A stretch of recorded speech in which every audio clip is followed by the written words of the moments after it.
SPFx. Yeah. So you might aware about this one, as this is the only way to customize SharePoint modern pages or the SharePoint Online. So inside SharePoint Online, if we wanted to make any customization that is not provided out of the box way or using the Microsoft way, we have to use only SPFx. So earlier there were like Visual Studio Web Part was available, timer jobs were available, event receivers were available to change the out of the box behavior of the Microsoft application. But going forward, Microsoft has decided like the SPFx will be the only way, or the SharePoint framework and the TypeScript collaboration. Of course, there are webhooks and all those things are there, which could still use the .NET Core and all. But with perspective to user experience in SharePoint, SPFx will be the most preferred candidate for the customization. So agenda for day today, day one, like we will be having the SPFx overview, how the SharePoint development journey goes so far, how to set up a development environment, and setting up the 365 development environment. That is a bit tricky now, and the tool chain. Okay. That will be our agenda for today. So you might aware about this, like we have this journey gone, like we came across from 2007 the WSS, March 2007, yeah, yeah. MOS 2007, and then we have 2010, 2013, 2019, and so there was in 2007 it was only a service that was available that we have to enable on the server, and that was allowing us to collaborate on the files or the documents levels. And then we have come across now in 2019 and now on SharePoint Online. So in earlier way, there was like full trust solution. So full trust solution was the solution that requires unlimited or highest privilege access on the server. It needs to be signed in GAC. Those DLLs needs to be present there, and the applications that we will be having will be installed on the server itself.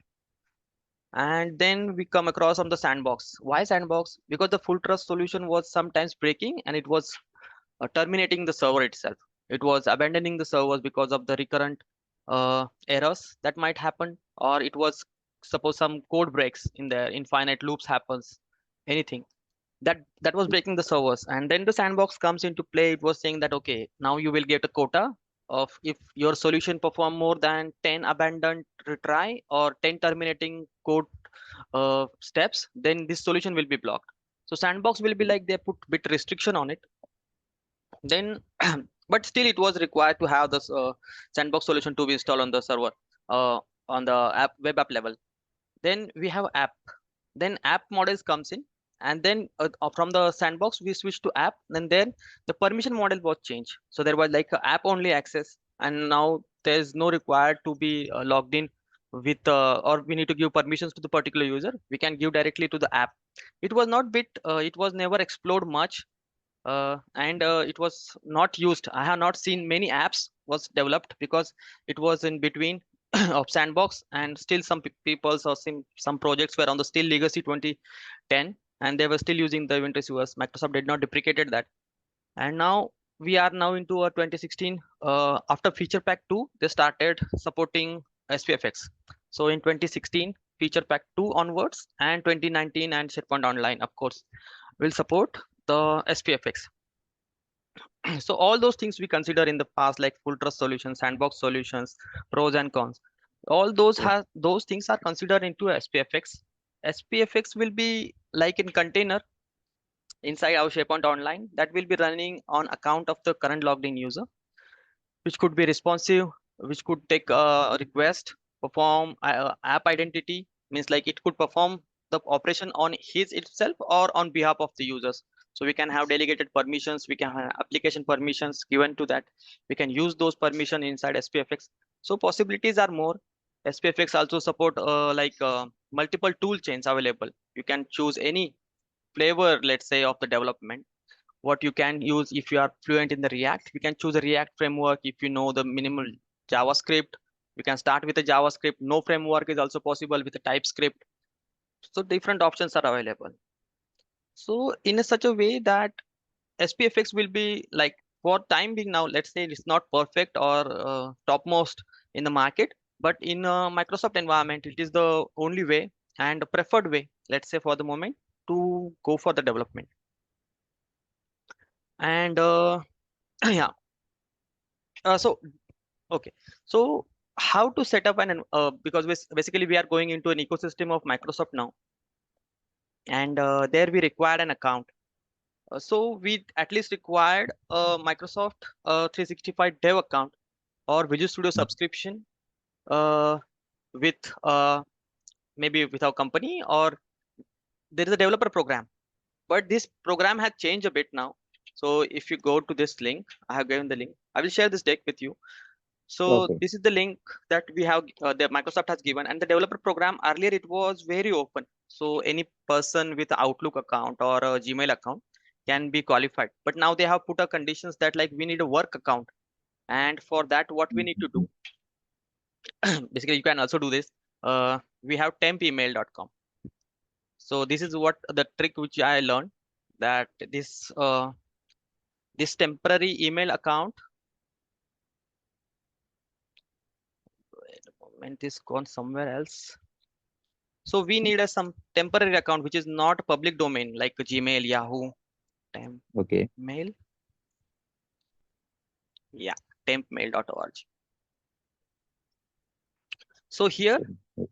uh, you can say that this will generate an temporary email for you, and this email you can sign in for this development account. So it will not recognize you as a, let's say this is the Mhm. Okay. lesosticast.com. So they say that this is a not a public domain or email domain, so this will consider as a work account. And then you get 90 days trial, for then you will be qualifying for this M365 E5 license, developer license.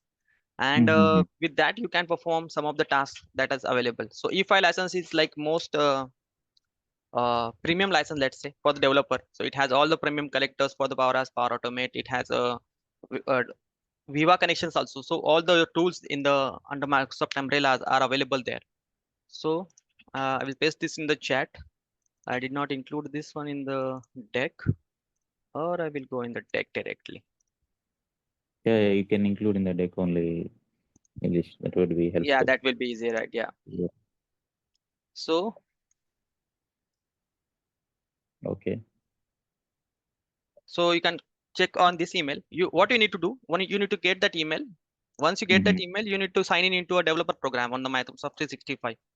Once you Okay. sign in onto this, you will get an email. So this email will be accessible for 10 minutes, I guess, or Okay. until you resolve. So next day onwards, it will not be available. So we only require this for the token or the verification link for the Microsoft. So this is a bit tweak that we had. Mhm. Yeah. So, and or the premium way is that if you are a Visual Studio professional license or enterprise subscriber. So in a company, if you got the Visual Studio subscription with license, you will be directly configuring. So there is a page to redeem that benefit. So we can use that, and then you will be available for the, let's say, not 90 days, but until your license is expired. So for me,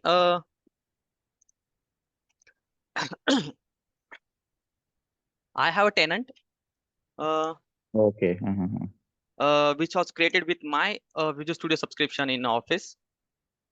But you can create yours also, or we can do like we can go with I created a user, or better Mhm. if you create your own. So you have all the liberty. You will be a tenant admin there, so you have the ability to check or deactivate, activate anything on the server. Else, if you are not able to do that, I also created a let's say a test account.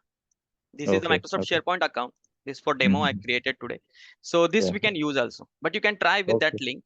Once it is Mhm. Okay. available, you will be get. If you're not, just let me know once Yeah. Yeah. in Sure. the WhatsApp, or yeah, in any in a medium, or you can ask me in the later on. And Sure. Sure. then we will be able to log in with that one. Just let me show you my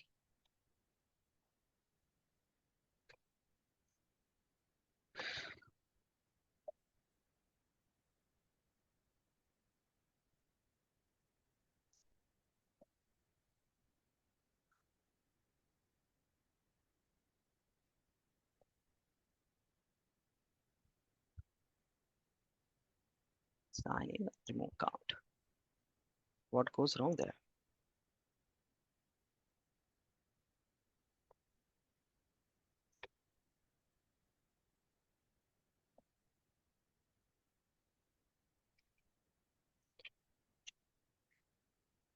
So this is my Okay. test account that I created for. I will share your user account info also, but first try Yeah. with yours. If Yeah. not, Yeah. we can I'll share try these with the credentials country as well. mail developer Yeah, program. Sure. Yep. yeah, there's no issue. And there is a MFA that you need to register, so you will get an first fee. Yeah. First time you need to register with the MFA on Okay. the Yep. Authenticator app. So Yep. with password only, also you will not be able to. So you need to enter your mobile number and then you need to register in the MFA.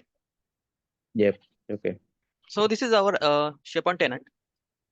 Mm-hmm. And Yep. if you see here, these are the available apps that we have on this one. Yep. If you go to admin center, so now if you see this admin center is available to us because we are a tenant admin or admin tenant over here. And you might aware about this, like we have the Entra, we have the Yeah. Power Yeah. Yeah. Automate, Yeah. we have all those exchange, utility, identity, security teams, Power Automate platforms, admin centers available. So from Yep. SharePoint here onwards, you can see that we have active sites. We can create, we can add users from here itself. So with this development tenant, we get around, I guess, 25. Yeah, I guess 25 accounts, and then we can license to them those 25 accounts. So Entra Mm-hmm. is the one where we can use, we can create. Yep. So this is our SharePoint account here, and here we have the active sites available. You can create your active sites. You can create team Yep. site, communication sites, Yep. and yeah. So this way we will be able to use this until. So I created some of the few sites for myself. How Okay. Okay. to hide this video panel? Yeah. Okay. So I created some communication sites, some team sites for my demo purpose or for my learning perspective. So this is the catalog site, Okay. communication sites, and Yep. we can add users to it. We can set the policies and contents and all. So Yep. this admin center is a bit different from our central admin. If you see in our central Right. admin initially on premises, we have lots of feature, like we can manage web services, we Application. can site Yeah. collection features. So we have we have policies too set, and lots of things available. But here we are a bit limited because not entire control is with us. So it is Okay. governed by Microsoft by its policy. We are able to change what things they have set for us to. So here we Yep. have the tenant admin. So here I myself is a tenant admin. You can see that you can create a new user Mm. Yep. from here itself. So if you create your own account, you will have this you will have this all options available with you. So if you want to Mhm. see that I want to check my application how it works with other users. So anyway, if you are doing with a tenant admin, you will not be sure that all the permissions that was assigned will be working. So in that case, you can create few users. You have the username, credentials, and all. You can log in on the different credentials on the private window, and then you can load your applications there to see. So in that way, it will be used for testing our applications as well. Okay. Yeah. Yeah. Any doubts so far? Any questions you have No, so far? Nilesh. I'm good with all this. Yeah. All right, Fine. all right. I guess you have already the idea about it, right? Yeah. Yeah. Yeah. Right. Yes. Okay. But yeah, I will just go with it. If you Okay. just feel Yeah. that you know that we can skip. Yeah. No worries. And available for qualifying members. So I mentioned, like we need to go with this temp email, or there are others email providers also as well. But I tried with this one. This works for me Okay. when I was tweaking that. And Mm-hmm. uh,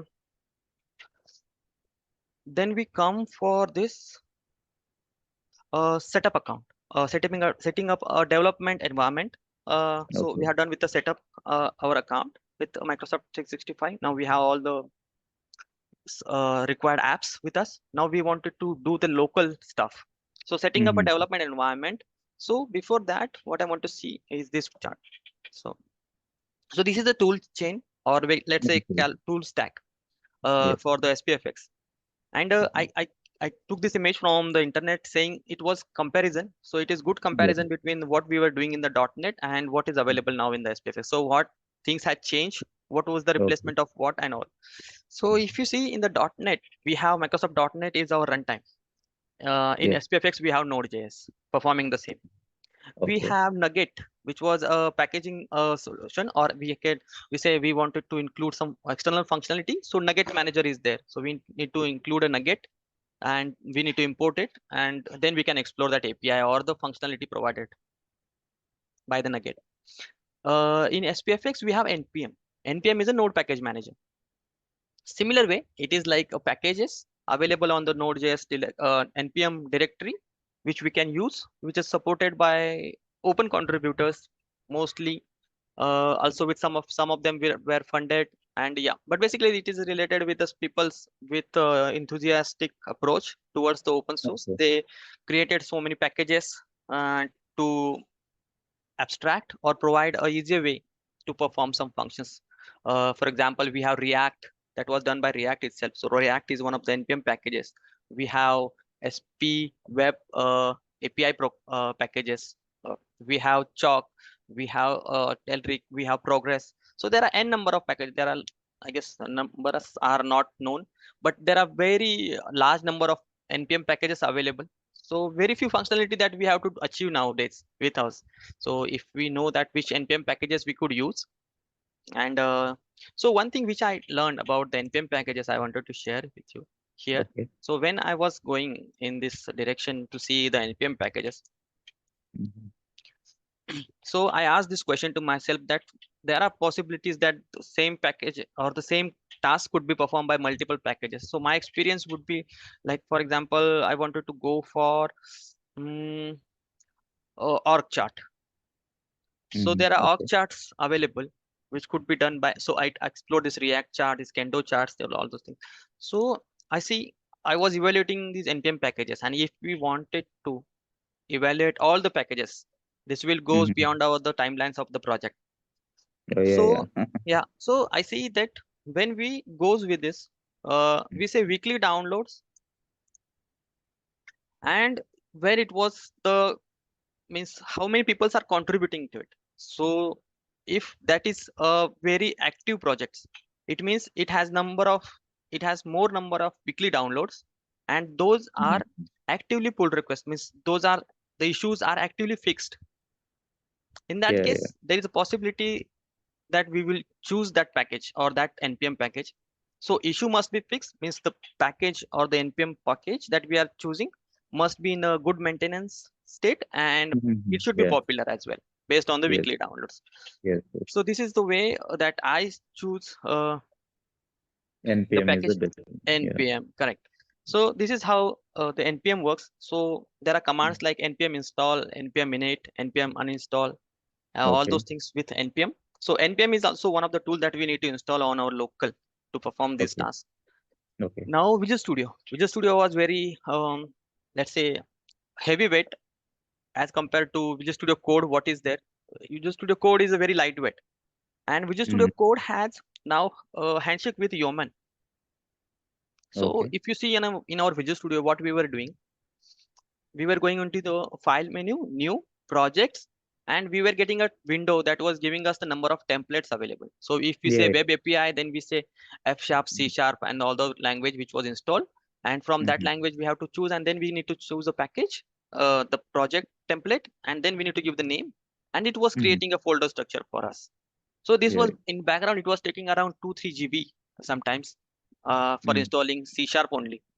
So Visual Studio Code is the same thing. Visual Studio Code is very lightweight IDE, internet. I didn't. It is like a integrated development environment for. Let's say it is for many languages. I cannot say that it's only for .NET. We can use HTML, CSS, F Sharp, also for PowerShell. So Okay. Visual Studio Code is very lightweight and now recently very popular with us because it is free, and yeah, that is the main reason it is free, and it Yeah. does not require any licenses. And Yeoman is like what it was doing. So earlier we were choosing the template from the window, right? Yeah. Yeoman Yeah. is providing that functionality now, the scaffolding process. So scaffolding, what I mean by scaffolding is like, suppose you say you give any command to Yeoman, okay, create a project for me with a SharePoint generator. So it Mhm. goes find the SharePoint generator package and create and scaffold that. Scaffolding means like unpackage the things and create a folder structure accordingly. So it will create a like folder structure for config. We will go for folder structure. Okay. Mm. And then it was going and creating a folder structure, package.json file, config.json file, serves.json files, and all the config areas, the sample web part, skeletal code. So this is the scaffolding process. It's This same scaffolding like a process. template. Exactly. Correct. Okay. So same like a template it was doing. So Yeoman is doing the same thing. Okay. Yeah. And then we have C Sharp.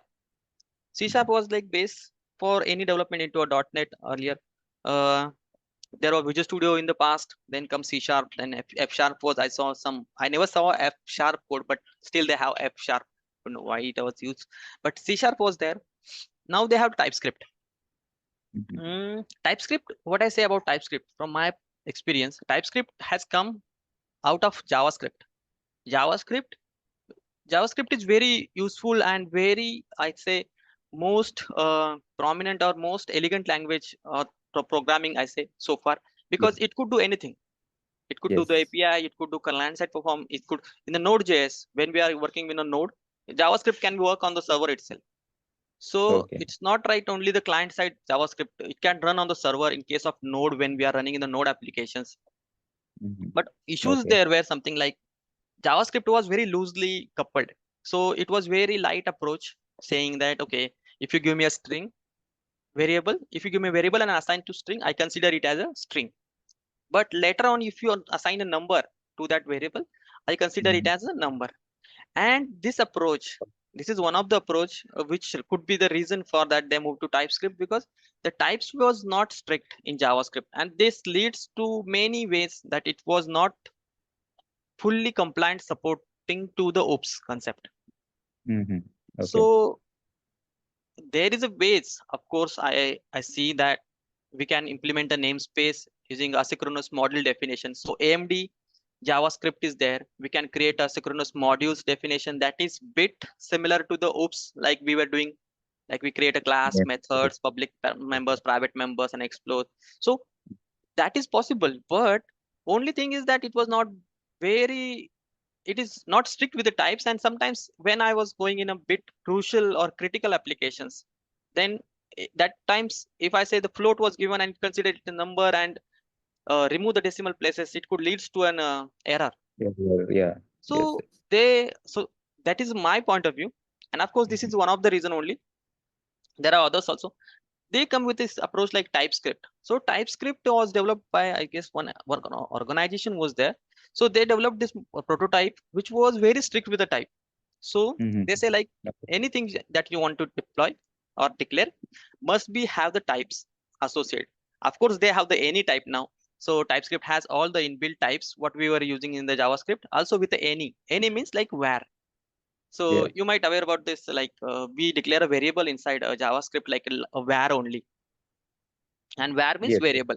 Now, later approach like ES6, if you see that they have changed a bit, like they say, okay, don't use where directly, use like let and then const, and let could be reinitialized at any point of time in the code. Const cannot be.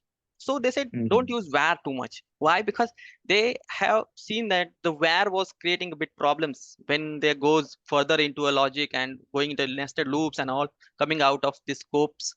And Okay. if you see where, it was always global.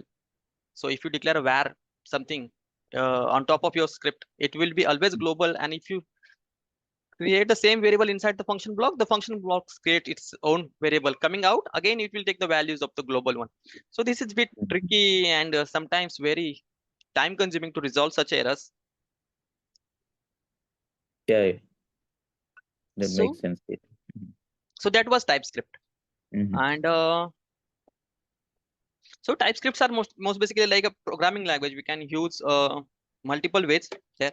It's bit strict and it supports the OOPS way. Like we can declare classes, we can declare interfaces, we can extend that interface, we can uh, inherit our classes, Okay. starting the props and all those things available. Moving next. Now we come like we say .NET was sent to Node.js, then we have packages installed. We now change to IDE.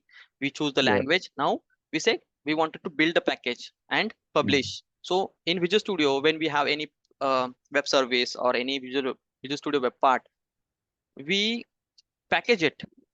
Package in the sense we created a publishable solutions or publishable package that we can move to the next server. Suppose we are on the development server. Yeah. We change the configuration values and we published it. In a release bin folder, we take the package and we give it to the administrator. They will deploy it on a test server. So this was the packaging, and the MS build was responsible for that. So when we say publish, it was giving us the profile what we want. We directly wanted to go on IIS or do it on a folder publish or what. So there were multiple publish profile was there. In SPFx we have gulp. So for publishing and packaging, we have the gulp. Mhm. Gulp is Okay. not only for SPFX. So gulp is for custom task as well. So it's like a publishing is one of the capabilities of the gulp, but it can do many things. So far, I have No. not much explored gulp, but I know from those some of the articles I have seen in my free time, gulp can do a custom task as well.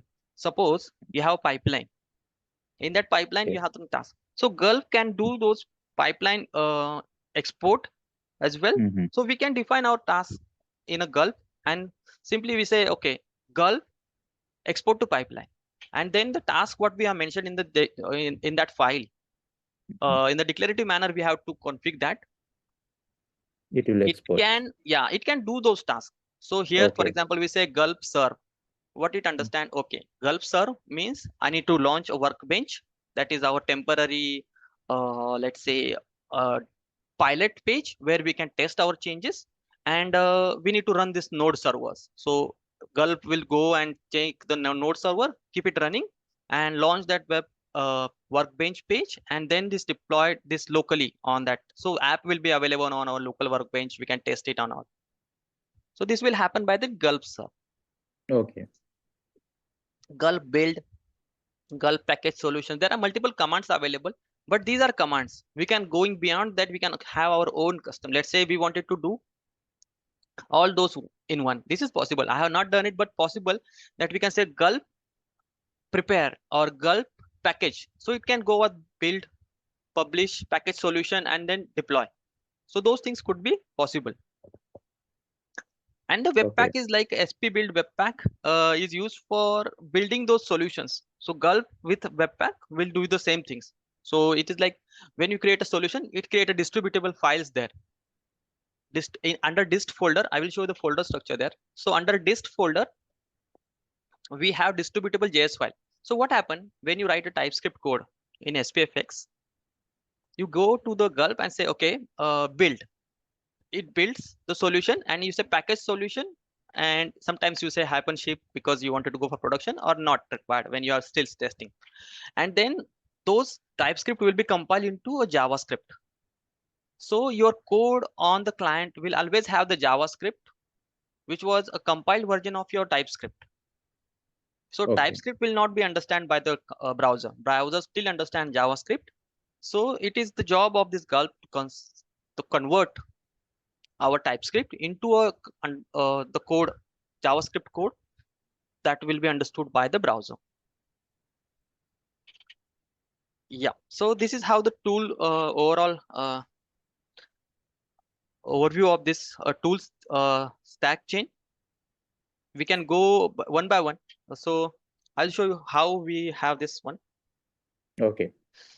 So first thing we require a node. Yes. Okay. So first thing what requires is if you go SPFX version compatibility matrix.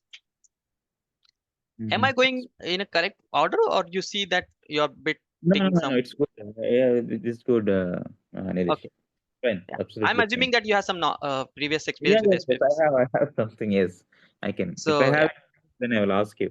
No Yes, problem. yes, yes. Because Yeah. I could suppose I see one topic, I could go to the topics in more. That is Uh, bit my.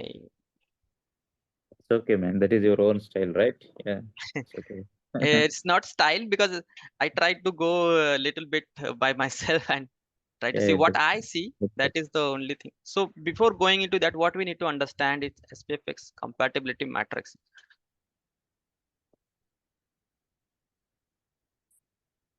Version compatibility matrix. SPFX version compatibility matrix.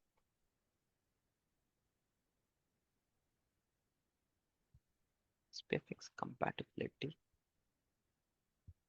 toolchain. There is articles available. Yeah, this one. SPFx compatibility matrix.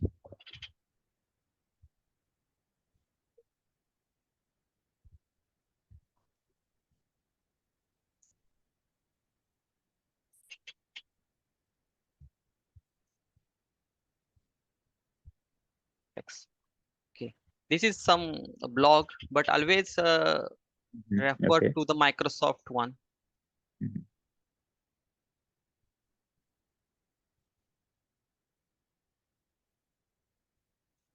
Yeah, here. So if you see, we have these many versions of the SPFX.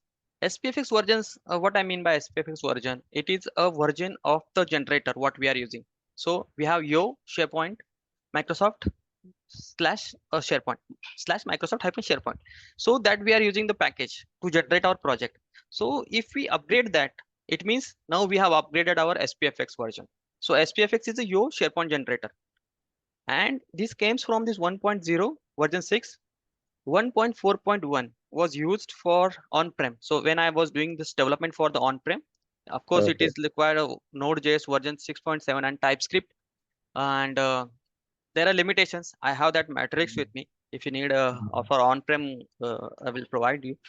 But beyond 1.4.1, from my experience, it is not working with SharePoint 2019 on-prem. So we developed a few parts with SPFX on SharePoint on-prem. We can't go beyond 1.4.1.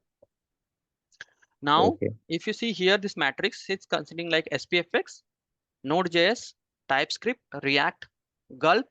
There are few other things we need to consider, but that we can see by ourselves. It has not Mhm. given in the Microsoft way, but let's see. Now, what I have gone through is 1.18.2, 1.19.0, and 1.20.0. I tried it, but most of the project which was there in 1.18, it required a bit update on SPFX way. So we have to uninstall our SPFX, rebuild, delete all the modules, Mhm. upgrade our package, upgrade our SPFX. Let's say npm install my Microsoft generator at 1.2.0, 1.220.0, and then go into package and say npm init. And then there was some dependency issues were there. Mhm. Okay. So 1.18.2 I have done so far in my current project or previous project. It is bit stable, what I think. We can try with 1.2.0. That is not an issue also. So any sooner or later we have to go to 1.20. So that is point. So what I wanted to say here, suppose you want to go for this SPFX version. You see, Mhm. the Node.js version needs to be and version 18 LTS. Okay. This LTS means long-term support. So any LTS version of the Node.js. So how you go for that is like I mentioned this in the deck as well. If you go here, see we have 18 point. So this is a version of LTS version of 18. So you Okay. can go to this one. Here is a MSI installer for that. If you have Frey or Chocolatey or with Ngrok, multiple ways now available. But I preferred, or so far I did like with on my Yeah, Windows that's right. with the MSI installer. So we have to use only LTS, Nilesh, right? LTS is always used. Current is Oh, bit like they okay. are updating them there by itself, so they don't say that this is stable. So LTS is like bit stable, and they said, okay, this is this you can go with production because they have tested bit scenarios over there. Current is like they are still in a beta phase and they are testing some things in there and all. So better to go for LTS. Okay. TypeScript, this was version that we require 4.5 or 4.7, React 17.1.0. So this gets installed once we have the package. Gulp and Yeoman is required for that. Um, so so 18.19.0 is available. So I have given the link over here if you can click. So Visual Studio Code or Storm or any code that or lightweight code editor if you want to use, you can use that one as well. Node.js version. So this one we can install using a release mode, or with LTS we can go to nodejs.org and try to find our versions available. So if you go to these links, you will find many versions available. So this is the links Okay. that you can tweak a little bit. Let me show you this one as well. So this one goes release, and if you want to see, goes for previous one. This will give you all the releases available. So now if you go and see node 18 point something, 8.79 and all. So we can see the version and which version we wanted to go for that. So, but this is the preferred, or let's say elegant way of choosing that. This is a bit tricky one. So we have to Yeah. go, and here we will get all the options like MSI installer, zip, or so here is the MSI installer for 64-bit operating system. So this Okay. we need to download, and goes same way this is Okay. doing, but this is the way that they are giving these versions and available. I Okay. will Great. show this another one. Yeah. So what we need to do first, we need to install our Visual Studio Code, then the Node.js version that we need to install. We need to install a gulp that will be doing our packaging and all. So npm install gulp CLI global. This global. So this is the npm command. You might aware about this. Npm has the commands available that we can use, and it has some switches. Global means it will save this for all directories. So any projects, if you go or create in any other directory, we need not to install the gulp CLI. So this will be a one-time activity for one development environment. We can go for So I human. can, Go, I have a question, yeah, Nilesh. yeah, please. I can use this npm install in command prompt, right? Just, Yes, yes, yes. Node.js oh, okay. command prompt here. So if you Okay. go here, we have Node.js command prompt here. Oh, okay. We have to go here, and here we can execute our npm commands. I will show you that one as well. Okay. Okay. Okay. Okay. How we Yes. can run commands and all those things. So Node.js command prompt will comes once you install your Node on your machine. And I have installed this on myself already. So, and this is Okay. the generator. So what I was saying about the SPFX. So 1.18.2 is the version of SPFX that we are using. Global is the flag. Of course, there's a one hyphen only. And this will install 1.18.2 version of SPFX on our local environment. So any projects that we will be creating will be using by this SPFX 1.18.2 version. So this is how we set it up. I did that for myself. So Okay. Okay. I will show you how, because sometimes it takes more time to install those Yeah. packages from npm. So Mhm. setting up it requires around 30 minutes sometimes to install all Okay. the packages. So it will not be possible to go in interactive way. It will take more time there. So what I wanted to show you here is I will go and Node.js. Node.js command prompt will have. We need to run it with administrator. Now this is our Node.js. So if you see Node.js. Okay. node hyphen v, node hyphen v, this will give me a version of my node. So I have version 18.19.1. Okay.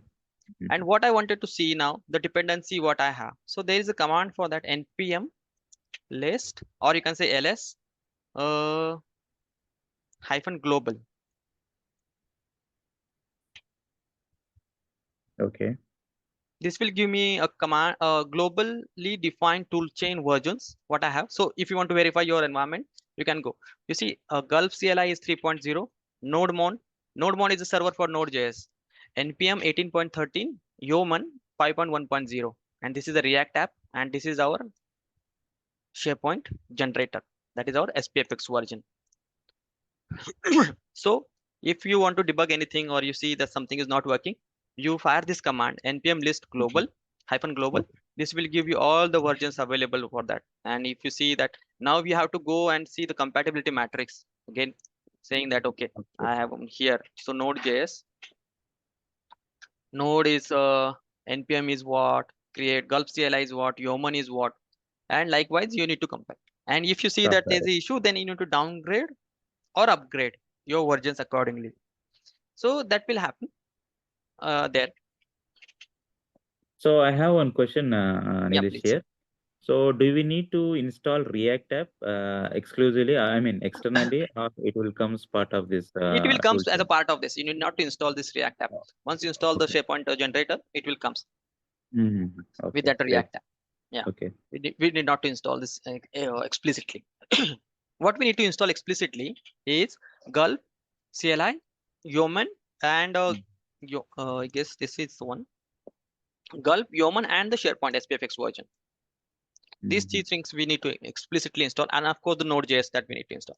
So Node.js will Yeah. take a bit more time because I guess 10, not more than 10, but yeah. So depending upon the versions what we have, Node.js installation will take bit time. And also one question, Nilesh, if you Yeah, don't mind. please. Yeah, no, Uh, not as at all. Please. as you were saying, right? Hmm. Suppose if we build some SPFX web parts in one version of SPFX, Hmm. and if you want to upgrade to the latest version, Hmm. do we need to upgrade the all the web parts which we have developed in the older version, or only See, the tool chain? upgrading what happens? Okay. So upgrading happens like if you have, let's say, my existing SPFX web part. Okay. Okay. This web part has a package JSON, package.json file. Okay. Okay, and it has node modules folder. Okay. So when we were doing the development, or so it has all the npm packages, Mhm. and this has the version tables of npm packages. Okay. Now we wanted to go for upgrading.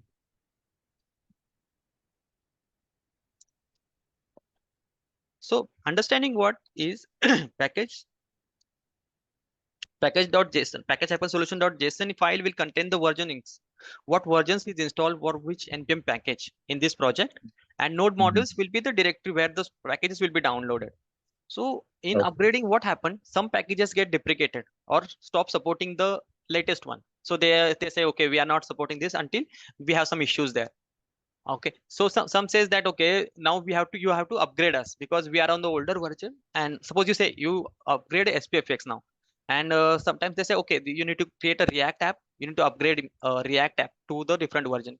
So what we need to Mhm. do in that case, first here uninstall on your SPFX version. SPFX version Okay. in the sense the generator, the Yeoman generator. Mhm. Same by using Node.js commands Yes, only. yes, yes, yes, yes. Same Okay. using let's say npm Mhm. uninstall you at Microsoft slash SharePoint generator. So generator is a Microsoft generator is the code, and versions you will give like 18.2.0. So this will be uninstalling your. Now you need to install. Sorry. Now you need to install SPFX latest or recommended Okay. version. Then you say npm install or npm yo npm install at Microsoft slash SharePoint. Here yo is not required, I guess. Microsoft SharePoint slash generator. Microsoft slash SharePoint at 1.2.0. Command might be a bit different. Might be a bit different. Let's see if I have that command anywhere. Not required here. But you can find this command like npm install the generator what we have installed. We need to Mhm. uninstall that. Same generator we need Okay. to use, SharePoint generator, and the versions that we wanted to go for. And Mhm. then here, once you delete the folder, so here the folder is there, right? So you need to delete delete all files inside this folder. Okay. And now here, once you install this new SPFX, what you need to do, Mhm. you need to run the npm init or npm Okay. install. Mhm. What it will do, it will read this package.json now. Mhm. Okay. Okay. And with that newly version of SPFX, it will try to compare. If Mhm. that versions Okay. matches with this one, this will be okay. If they say there is a conflict or there's a Mhm. dependency issues coming up, it will highlight in the error. And then those errors you need to resolve. How you resolve? You will upgrade or downgrade in any of the npm packages versions, or you Mhm. choose different packages. So two possibilities: either you change uh, existing version, or you can Mhm. go with a new. Let's say this was not compatible and giving more issue, then I will switch to some other package as well. Oh, downgrade or newer Downgrade or version. choose newer, or you can say another package I wanted to go for. Mhm. Okay. Okay. Okay, Got it. so yeah, so this is the package. uh, Mhm. mm, This is uh great. Yeah, I will because I yes, yes, I have some doubts on this. Upgrading in the sense whether we have to upgrade all the things which we have developed earlier. Now I'm clear. Yes. Okay. You got it right. I will Yes. try to put it in a spf in tile one, but yeah, I will do this once in the afternoon in my free time in the office. So this one, you clear right? You can do that one, sir. If you are facing the issue, we will try to do the same thing in our session, if you have that with you. Okay. Okay. Okay. Okay. And then now I wanted to go for you. So now what I'm doing, we have all set it up our development environment, assuming that once you create your Office 365 and you have gone through the tools stack chain, you set it up your development environment, like installing all those Okay. dependencies, npm packages. You need to go for you at Microsoft/SharePoint. Mhm. Okay. This will scaffold a project for me, saying that okay, you Mhm. want to create a Microsoft SPFx project. Understanding? Okay, so it will go to the package and start scaffolding that. Okay, one thing Creating before all that, the folders. Okay. one thing which I missed here.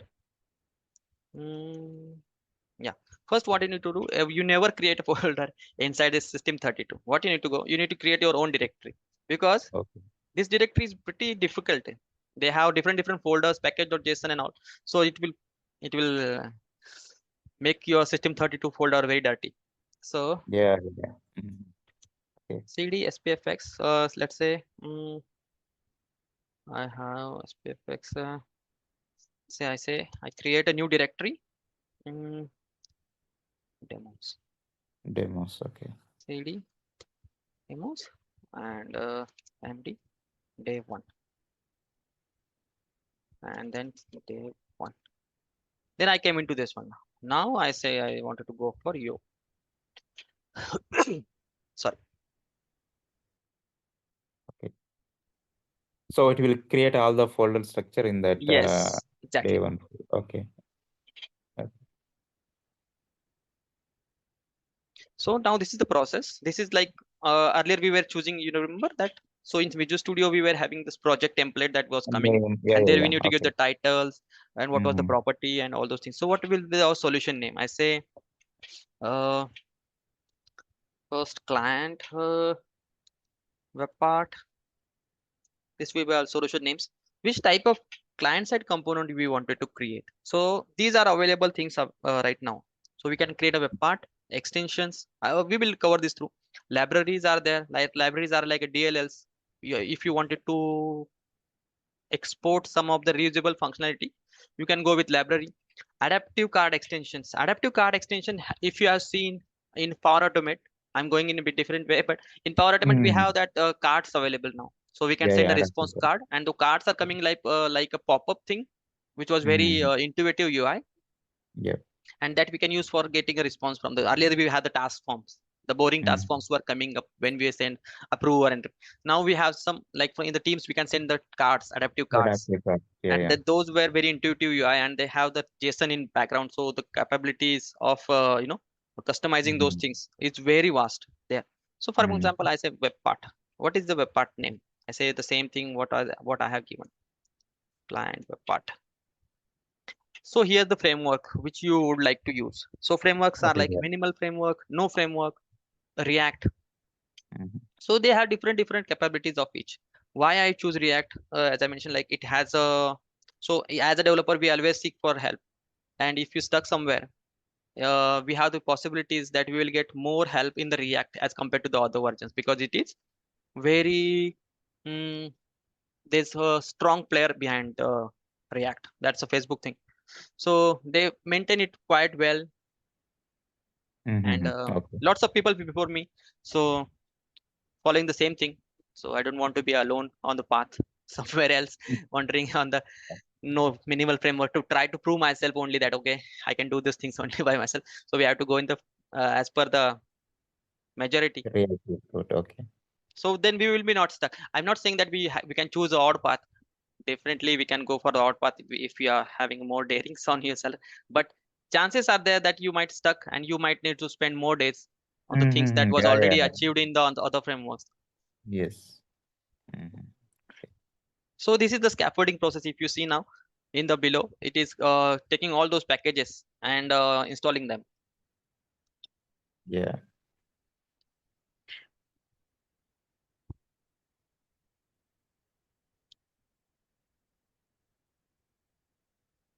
So this is a functionality of a human generator. So it will Yes, create all exactly. the If you see okay, that I get have it. typed yo, right? Yo and the Yes, generator. yes. So human understand this command now. It goes to the package, export it, scaffold that, unpackage that package, unpackage those folders, For and us. it started put. If you go in your folder now, where I gone, SPFX demos, day one. Day. If you see now, they have started putting the folders inside here. Mm-hmm. So this is the Visual Studio Code, config, source, teams, package.json. What I was thinking is still not there. Yes, here, package.json is here. Gulf file is Yeah. there. Creating. Yeah. Oh, okay. So it started, it's still processing. It takes bit time. There is a one way also to skip this thing. So if you are in hurry, then what we have is the way is npm install you let's say you at Microsoft slash SharePoint, and then you have this like skip Mhm. install. So is there any issues with this if you're running this No, command? no issue. We have to wait No. until this all the scaffolding Okay. process comes. So Okay. here if you see now this node modules are getting downloaded now. Inside node module, if you see these are in under node module. Yeah. Yes.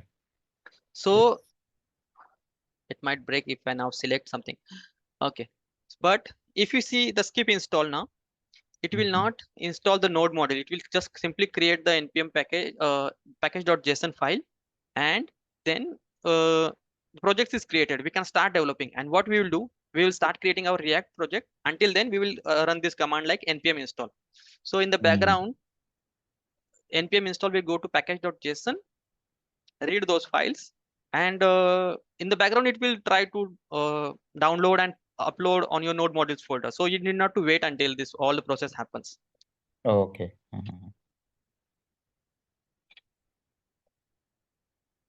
But Yeah, either way, we can choose, right? No yeah, issues. yeah, yeah. Yes, yes, Okay. yes. Based on your availability and the times that if you want to Mhm. see the changes very quickly, you can skip this part Yeah. Okay. and never select anything over there. If you see now I have selected, so this cursor was in idle mode. So this is the version of PowerShell. What you can do Mm. for that is a property, and this one is the quick edit mode disabled. So then user will not be able to select or anything. But this is Okay. for the development team. If you have development team who are very Mhm. curious about those things, and they can pull you at any time saying that okay, my installation stuck, and then this happens with me sometimes when I was going Okay. in, and then one of the users one guy selected some, just put the cursor and select the text, and the installation was in the idle phase. That's a PowerShell behavior. So I Okay. disable quick edit for all the PowerShell windows on my developers. Yeah, that's a good thing again. So if you see now, these are the packages. These are getting downloaded. Hell lot of Mhm. packages. Yeah, If yeah. if That's you want to it. verify each packages, it will take around I guess 1 week to just to go through Mhm. the purpose of this package in the SPFX. Yeah. That's true.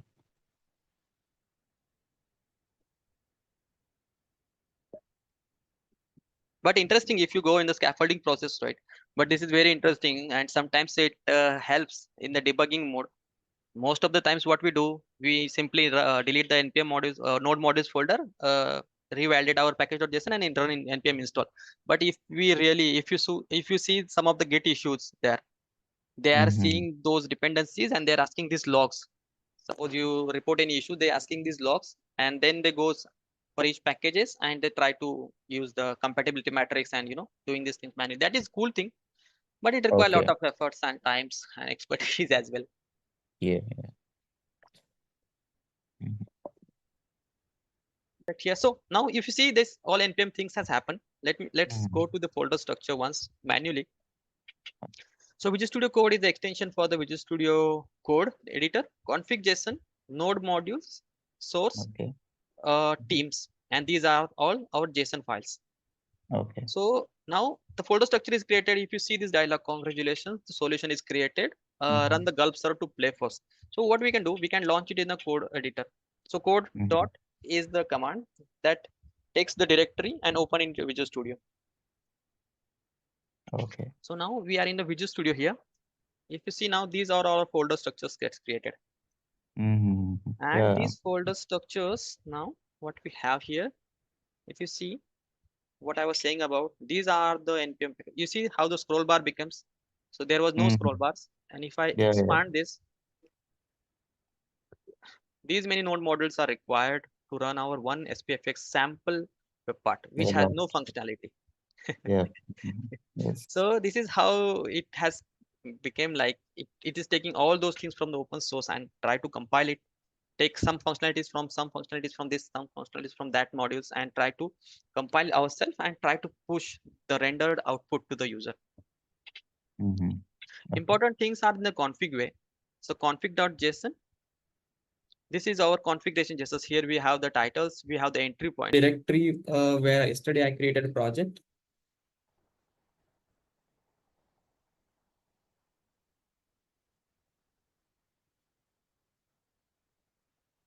And now the command to see the code is code hype dot code space dot. So this will open a Visual Studio code. Actually, I have two screens today, so it is switching to the another screen. So day one was the, if you remember that yesterday we created this web part. So this is the client side web part which was created using the React framework. Yeah. And in here we have this boilerplate code. So what do you mean? What I mean by boilerplate code is this code is I guess predefined, or they have created a sample skeleton.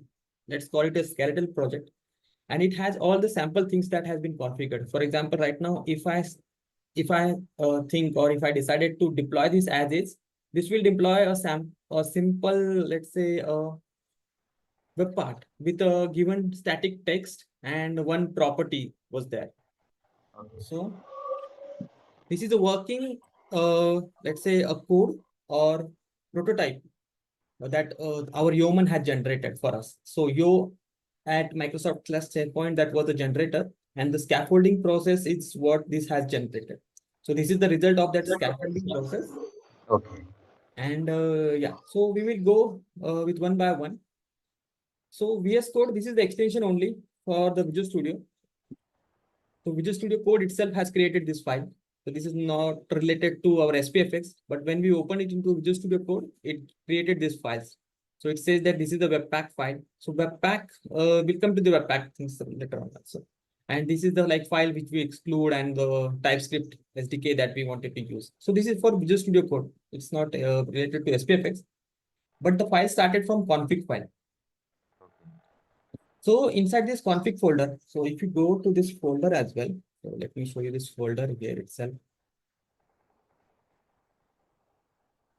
So inside this config file, we have these many config files. So as we see over here, so first is the config.json. So this file is used for two things. One is for entry levels components and another one is for localize. And this external is also one of the things there. So first starting with the components, what do we have in a web part? we have this dot web part source file, then we have the web part, and inside the web part we have component. What is component? Component is a one web part, let's say. So considering this as one solution. So this is one solution, let's consider. And in this solution, we wanted to include multiple web parts. For example, one web part was doing the entry form, then second web part was doing the edit entries.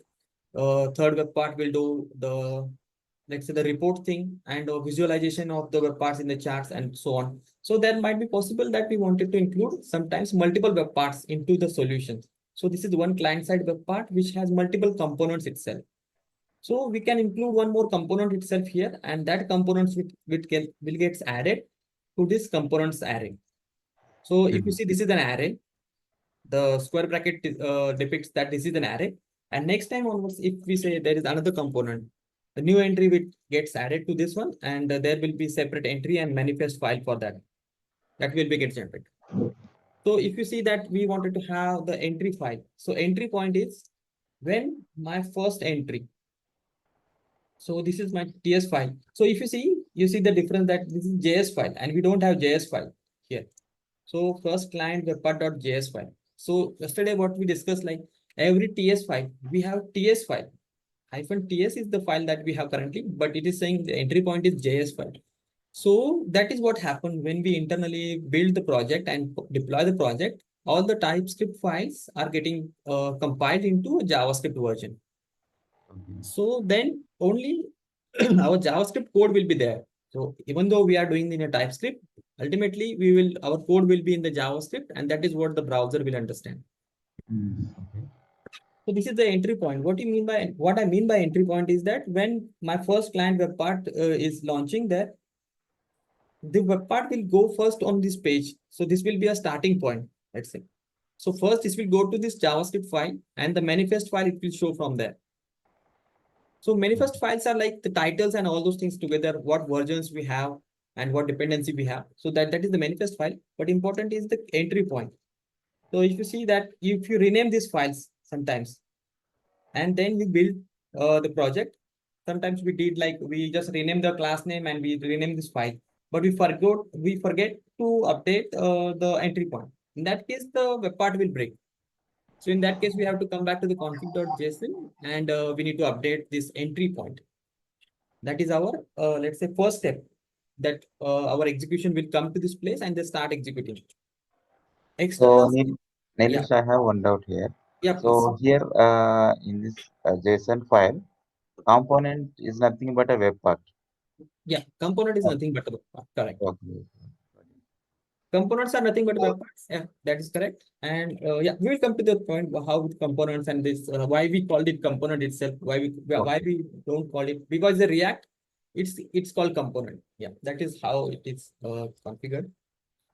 But yeah, that is you Okay. are correct. Like the component is a web part. So these external things, we have nothing external. External comes into play when we have something like third-party tools or third-party libraries that we wanted. Suppose we wanted to include jQuery. In that case, that is not part of bundle. So if you see here, we have the bundle here. So this is part of bundle. So what I mean by bundle, so if you publish and package this solution, the bundles will be created whatever inside this bracket. Externals will not be included as a bundle.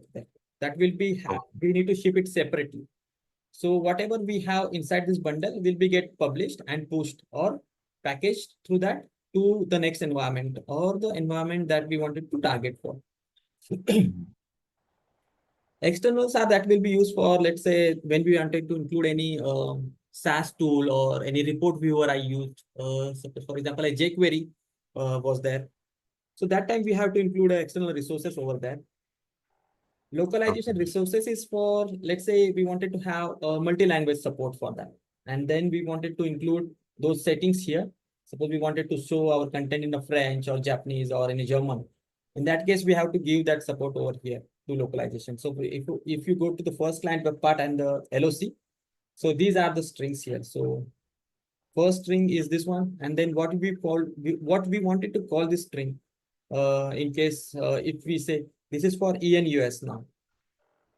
So this is called Outlook settings for this inner.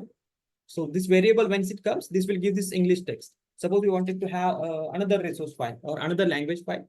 we need to include that over here, and then we need to give the settings accordingly. So when we choose the culture, I will show that culture also in the coming one, how we choose the culture and all. In that, according to the culture, it will choose what culture I have, and accordingly it will switch the variable names into that particular language. That will happens with the localization resource. That is the purpose or intention behind this localization over here. So this is the config.json, what we have. Deploy.azure.storage. So these two files, basically write.manifest and deploy azure.storage. This is come when we wanted to deploy our web part onto Azure, let's say. So there are multiple possibilities that we have when we go for deployment. So let's not jump to the deployment directly, but what I wanted to start is like when we wanted to publish our web part or the client web part or SPFX web part onto any solutions, there are possibilities like we can deploy it on a SharePoint library is possible. We can deploy it on a CDN is possible. We can deploy it on a Azure, so it is possible. So considering those all options what we have, so accordingly we have the files. So if we decided that our web parts will go on Azure, then we have to create the storage account and container and access key. And then once we stay deploying that to Azure, and then our web part will automatically gets uploaded into the storage container with access key. And from there we can access it. Same with write.json. So here the CDN path is there. So we can deploy it our part to the CDN as well. So that is also one of the things that is related to. I have not used much about this too. What I basically done with the SharePoint, we have app catalog site. So there we do the deployment on SPPKG file and directly deploy it on our app catalog. So not much related with Azure there. SAS.json. So SAS, you might aware about this is like a systematically asynchronous style sheet. For example, this is like a programming language for the style sheets. So earlier we were having the CSS, which was declarative, pretty declarative, and we can't include any custom variables or let's say if conditions or logic in there. So what SPFX or the SAS is doing, the SAS is like a programming language of style sheets. So we can declare a variable, we can say conditional logics there, and so on. So yeah, that. So what SAS is doing, like if you see here the CSS file of any component, it is called SCSS. So SCSS is like, so if you see here, import is possible, links is possible. So multiple ways, like here, this is and condition now. So calling, it is not complex programming possible, but compared to declarative programming that we were doing in the CSS, like we were just tagging the elements or the IDs or the classes, we can do much more than that. So this is a special style sheet that we say that we have for the our SPFX, and this is the SAS.json. So this is the schema only that we have for that. We never need to change it. Package.solution. This is the important file for that. This is like we say main record, let's say, for our web part, what it has. So going from the start, it is a solution. The solution has name, a unique GUID, the versions, include sites assets, skip feature deployment, and isolated true. So let me create that one code again because I need to have the demo. Once what options we have set, accordingly it will create. Let's see.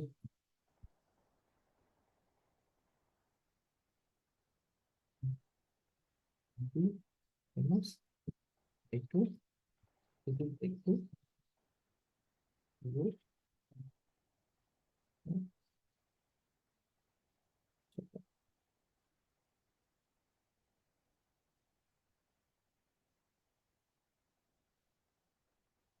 So when we were creating this project, there were a couple of options that it asked us. I wanted to show that options and accordingly. So what is the solution name?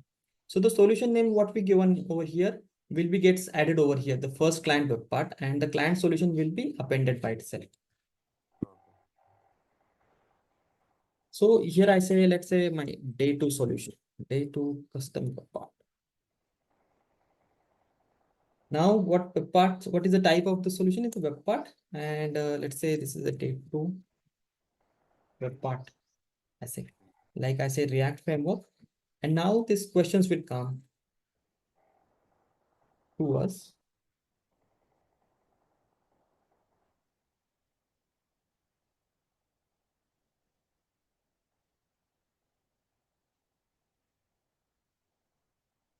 Now the name of the web part will be day 2. Yeah, date, correct.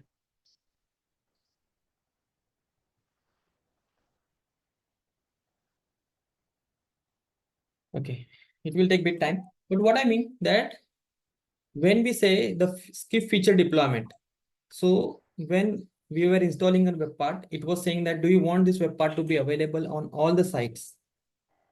What I mean by all the sites, so when we deploy this part on the app catalog, this will get added on each and every active sites on the SharePoint. So you need not to go to site content and add an app again. So this app will be added on the app catalog. Only you need to add it onto the page. That is good. So if you set this skip feature deployment to false, it will install this on. So if you say skip to true, then it is only available in the app catalog. You need to go to your site explicitly, go to site contents and add an app, and then you need to choose that app then. So that is like when we wanted to our app to be available only for the selective sites, we say that skip deployment to true. And we say it requires on everything, it is global change and every site must have it. And then case we say skip deployment is to false. Is domain isolated? So is domain isolated? Sorry. Is domain isolated is the settings that we use for the API permissions. So you might aware about this concept called app ID, that we have the app ID registration that we are doing. So do you have this understanding of this app ID registration? FID, not sure exactly, English. Not sure. Okay, not an issue. I will quickly, so Yes. zero time. So what we have exactly, let me quickly go to the slide.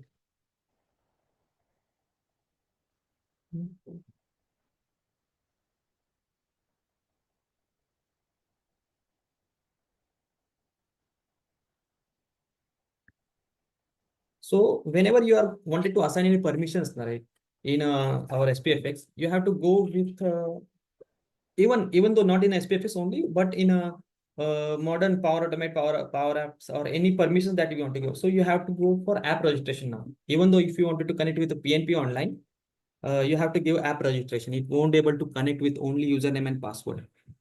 Okay. To it. So there is certificate that we will have. What we have here, let's go to the admin center.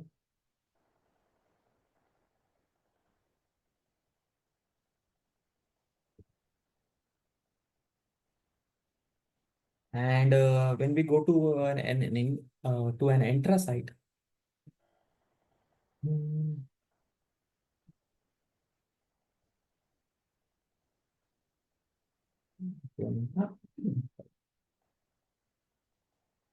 and this is the account that I wanted to log in with to Entra.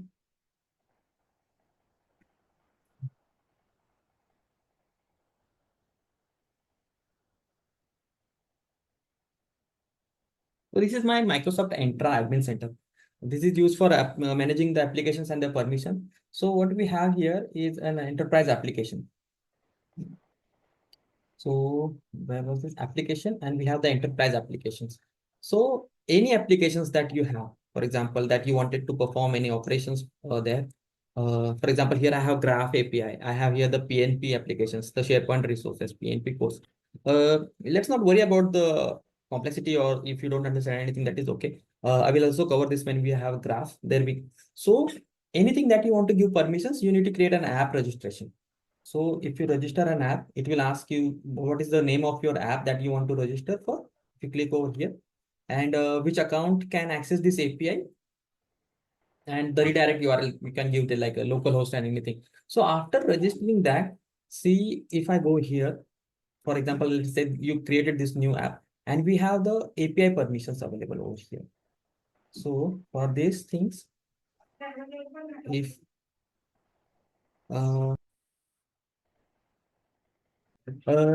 yeah, so the permissions, what we have here, and here we have the permissions given for that.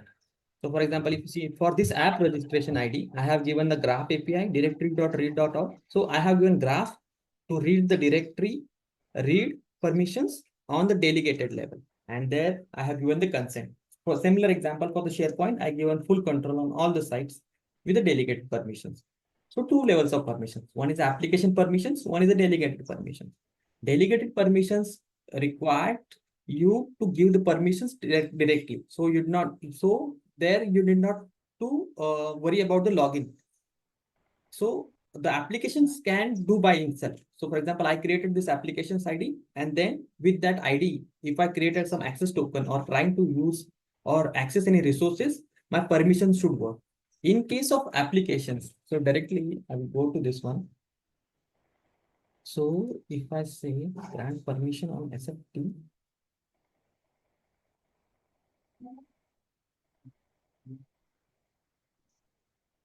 when I want to go for application, and we have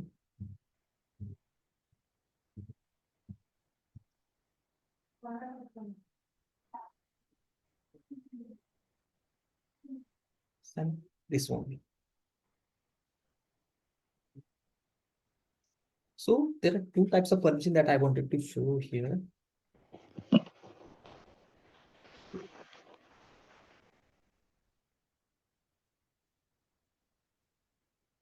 So this was a consent pending for that. There is permissions, applications, enterprise applications. Let me see, PNP rocks. So this one I created for the PNP reason. Okay. And then I wanted to connect to my tenant account using PowerShell using the PNP module there. And this is the permissions that I have given to it. So these are the permissions levels. So there is one more type is also available. So when I go to the app registration, let's go to app new app.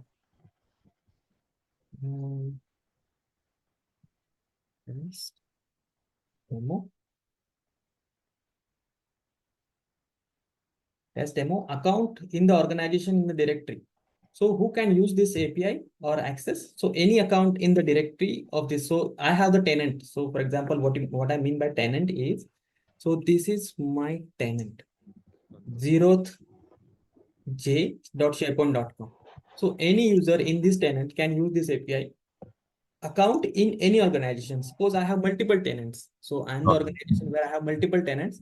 In that case, 0th NJ or 1th NJ or any Microsoft.sharepoint.com sites, anything, whatever, we can access accounts in anything. So anything means anything in the Microsoft ecosystem. Any tenant that has been created in the Microsoft can use this.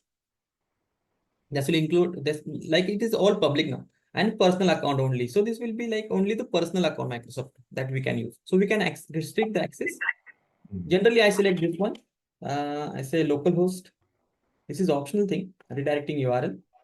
And then we have this API permission. This is what I was looking for. So this comes when we are creating a new app registration. So now you see we have this client ID. So this was used when we are generating an access token. That will a future thing, but I am showing you. So this is the client ID, unique identifier of this application, object ID, tenant ID. So this is related to tenant ID. This will be unique for all our tenant.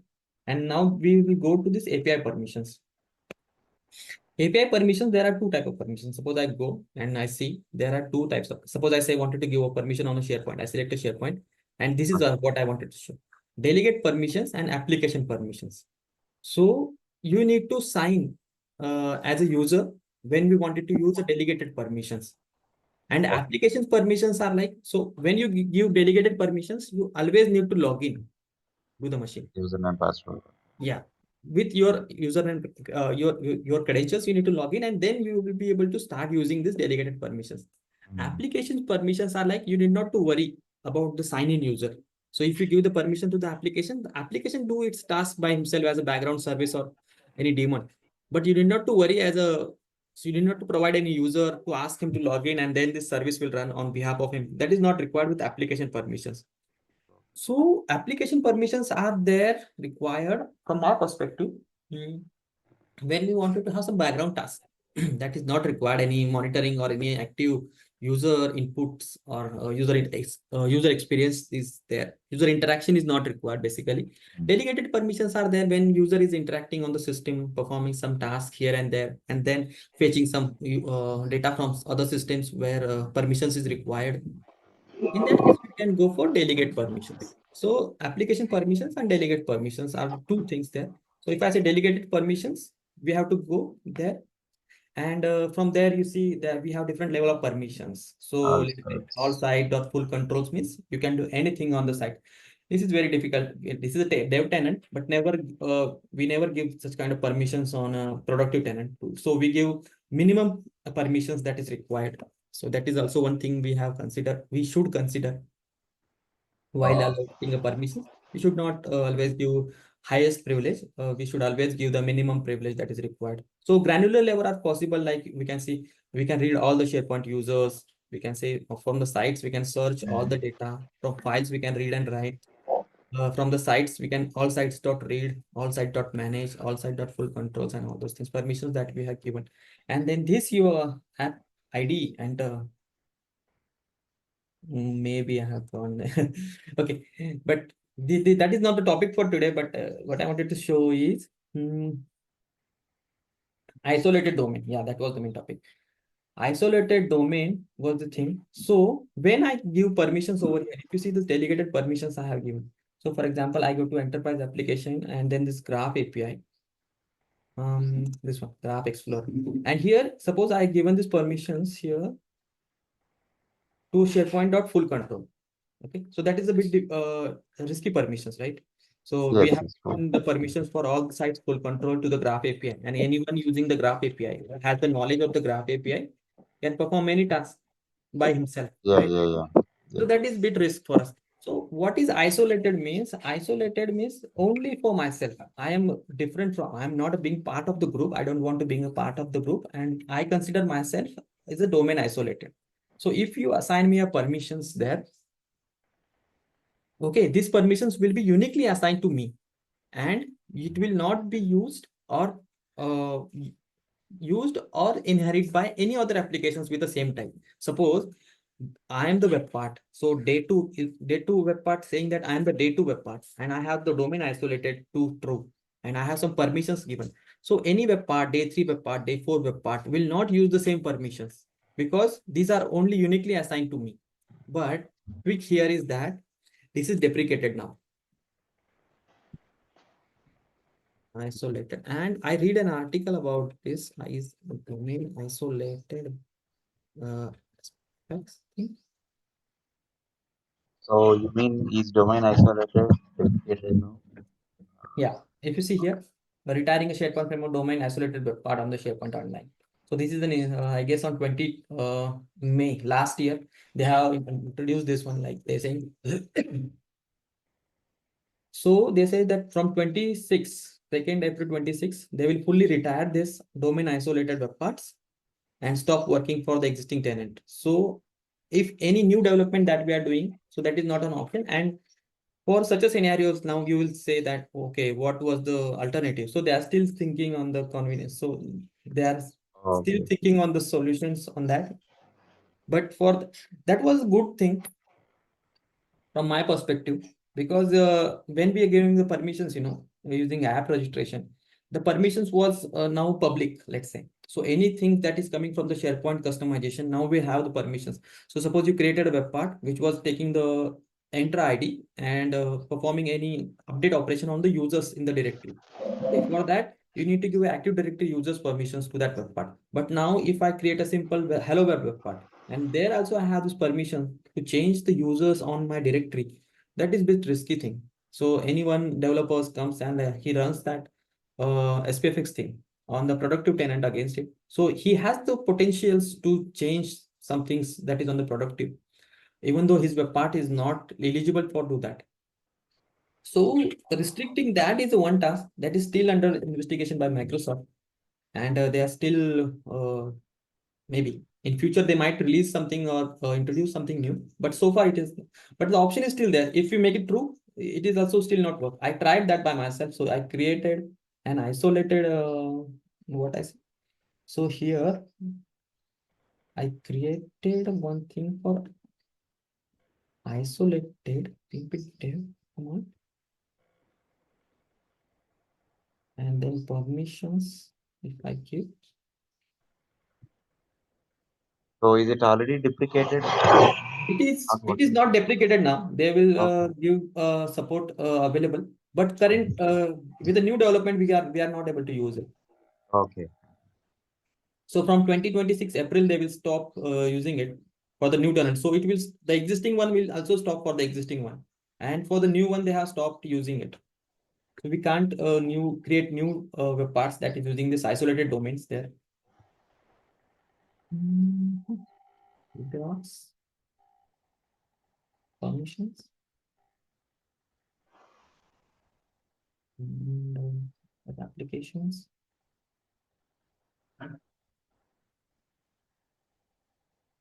Resources. But anyway, yeah. So point was related to this isolated domain. So if you understand this, like why we use this isolated domain thing, and this flag is used for. Is it clear or Yeah, yeah. clear, right? Great. Perfect. So developers. So this is some temporary files that we are using for the website URL. What we wanted to use. Short description our web part. Long description. This will be in the app catalog. It will be shown when we wanted to search for our apps. So we need to give it more sensible and self-describe, self-explanatory descriptions that we always give. The feature, what is included inside this. So if you remember in the SharePoint, we have the feature needs to be enabled. So when we deploy our web part, in the site feature, we need to go and active our features, site level features or site collection level features are also possible. So this is the same thing that we have over here, features that have, and the path of a zip package. Zip package is our published package. So .spfpkg file is our app file, and where it will get created is decided by this line path. So this is for the path.zip package. SAS is for the serve.json. This is also one of the interesting things when it comes with the development. So we have the local workbench. So when we wanted to test anything locally, so when we say we have created a static web part, and then now we say gulp serve, where it will go? Now we are not connected to the SharePoint, right? So it will create a local workbench. Local workbench is like a temporary, like in ASP.NET, we have the local server was running on our local machine, and it was creating a .aspx page for us, default .aspx under localhost. So the same thing, it create a local workbench page for us, and there we can test our web part. So it is temporary solutions that we have created for the temporary. So this is the default port that we have. So if you go for localhost 4321, we will be landing onto the page. Why this tenant domain is bracketed here? So suppose now, okay, you created a web part, you are able to host it. That is fine. But how you want to test your SharePoint connections? There you need to make some connections to the SharePoint. In that case, we have to hosted our workbench to somewhere. So here the tenant domain URL we can give. Tenant domain URL is nothing but like this much URL. Our SharePoint URL. Till this much. You can give this URL to that. So the workbench will be hosted in our tenant. So yeah, and then the URL will become like this entirely. And then your web part will be shown over here. And from this workbench, from this web part, you can access anything available in this site. So list available in this SharePoint site, we can access in the workbench here. That is the reason for this serve.json. Okay. Yeah, write manifest.json for the source, for the CDN one config file. Is it clear? Config file. Am I able to? Yeah. Great. Node modules. Node modules are simple thing. Nothing to change over here. We need to visit this occasionally, but not on a regular basis. Node modules are the result of our repository of the npm packages that we install during this. So anything if we do npm install will be gets added over here in npm module. Source file. So source file is the main let's say a destination where we all spend much time, because this is the place where we do the web part thing. So what we have here is the web part, index.tms. Teams is for the Teams tab. So these are the tabs that we will be using. So if we say in a web part, we can create also Teams tab. So this will be the images that will be used for those tabs. That will come in the later phase. So in the web parts, we have assets. Those are our reusable images or the font files or whatever we wanted to use in our page. Those are assets that we can set. Localization is for the global multilingual applications that we wanted to use. And then we have this web part. So this is our web part. This is our landing web part, what we have created. So this is our React code. So do you have any understanding on the React? You see, or have you gone through the React? React, I'm recently I've just started learning Okay. because of this purpose only. Okay. Because React, we are going to use we can React. go. We will go in bit high level overview of the React, because that is necessary. What I think to go in between. So this is like we are using we are importing a namespace from our .NET. So same thing. This is the namespace, and this is the variable that we are using, and this is the alias of this.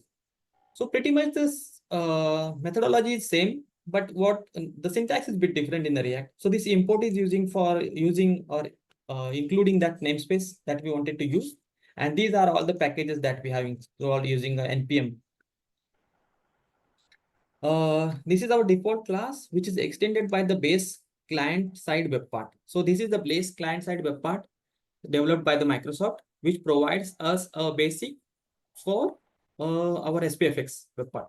So it has its own lifestyle in life cycle. And if you go in our ASPX or in our ASP.NET, we have the life cycle, like we have the page load was coming up, then we have on init, and then we say that main method was called, and then dispose method was calling. So and then the memory was disposed. So the life cycle is followed by the base client side web part there. So these are the methods, some methods there, which is part of the life cycle there. So this goes in pretty much sequence. So the on init method. So I guess I have this one over here.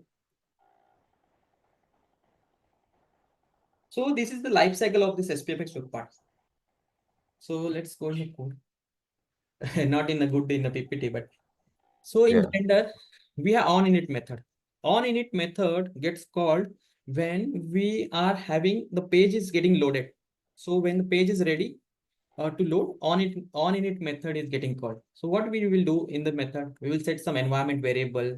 We will do the sanity check if the file path that we wanted to access is available or not. Any sanity check, any pre check that we wanted to use, we can use in this on init method. After the on init method, there is now the render method gets called. So the render method is one where HTML is now ready and it is put it on the page. So HTML, whatever HTML is created by the React element are now getting dumped on the page, and then it is ready for the show. So render method will display that HTML page, and then the themes get changed. And finally, when we close this one, we say the dispose method will. So this is like React DOM dot unmount component. So React has its own. So let's not make it much complicated. Let me go for that. So, Neerish, what level of expertise do we need in React.js? I mean, React See, framework. from React perspective, we don't need to be an expert on the React thing. What we need to understand, okay, from React, what we need to understand, understanding of React component, or let's say first virtual DOM. That is the one concept. If you understand, it will be easier. So virtual DOM is the concept in the React that it creates its own virtual DOM. So it doesn't documents library, and we have those body HTML and all those things. So it has its own virtual DOM. So virtual document object model it has, and how it's interact with it. That is the one concept that you may go. Then we have component lifecycle. Then we have state and props. So from my perspective, this much is enough to understand the working of the SPFX thing. So if you go in React and understand these things, how these things work, And just a moment, I just got off.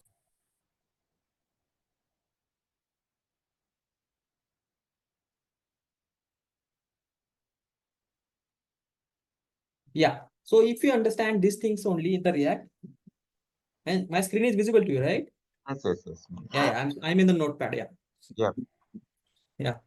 So this much is easier if you go through this and if you understand from React. So what I wanted to see from SPFx. So SPFx and the React. Now we are in SPFx, but we are using React. Okay. So we have two life cycle. SPFx has its own life cycle. We have React has its own life cycle. So first we are into SPFx because we have to follow the SPFx life cycle. So that is what on init, on dispose, on property change, on theme change. These all things we have to consider. But also we are in a React component. So React component will also say, okay, I'm following your life cycle, so I have to follow mine as well, right? So once you say render to me, okay, I will go in render of mine, and then I started my own life cycle as well. So there are two life cycles internally. SPFX has React component, so React will have its own life cycle as well. So from that, like we have component will mount, component did mount, component will update and render. So this is a React life cycle. And this is the SPFX life cycle. So let me say this is for SPFX. Okay.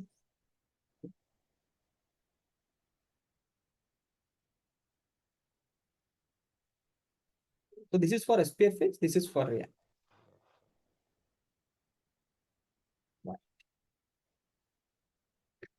So different. So from init, when we go to render, we say my component will mount start, component did mount happen, and then render mount happen, and then component did mount completed.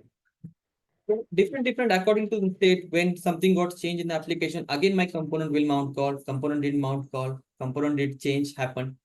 So these life cycles events keep happening based on the state of the web part or any activity happen in the web part. So that is the life cycle of the web part that we have. So we can see that web part life cycle over here. Inside this, dispose is doing the memory management, get configuration pane is for the web properties that we have. So we will see that in the future, how we access the properties, and then we will put a debugger and you see if I change property and click on save, which method gets called initially. So that will be interesting one when we see that way, when we change any properties, how the change are getting flowed into the web part. So that is web part thing. Index.ts is for the only for the demo purpose here. Yeah. And then we go inside the component. Now, if you see in this web part, I have this on method, and this is the render method. So I created this component, React first web part and React first client web part. That will be my first component, and it has these properties available over here. Okay. And then my React DOM will render this element. And this element will be what I have here. So this is my TSX web part. And this is the first client web part now. So this is get rendered over here. If you see here is the first client web part. And these are the parameters considered. Consider them as a parameters to this function. And this function is having this many parameters. And what it creates, it calls this function. So if I click on go to definition, this will give me this web part. This is the now TSX web part. This is the now TypeScript, but in the React, we have JSX. So JSX is like an HTML rendering one. So what it returns? It returns this HTML. HTML is having what? HTML is having a reference to the properties. So if you see, there are multiple HTML elements over here, and we have some elements which are in the bracket. So things which are in curly braces are meant for evaluation. So when you render this page, this HTML, these things will get calculated or evaluated dynamically at runtime. So style not welcome. What does this mean? Simple way to go to this, like right click and go to definition.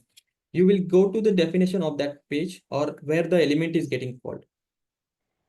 So from here, if I go to styles, I will go to the styles. So it is coming from first kind webpart.scss.css. Now I go to scss.css, I see welcome. So this is the welcome class. So this text or this style will get applied to this file, to this class div, and this will be get supplied over here.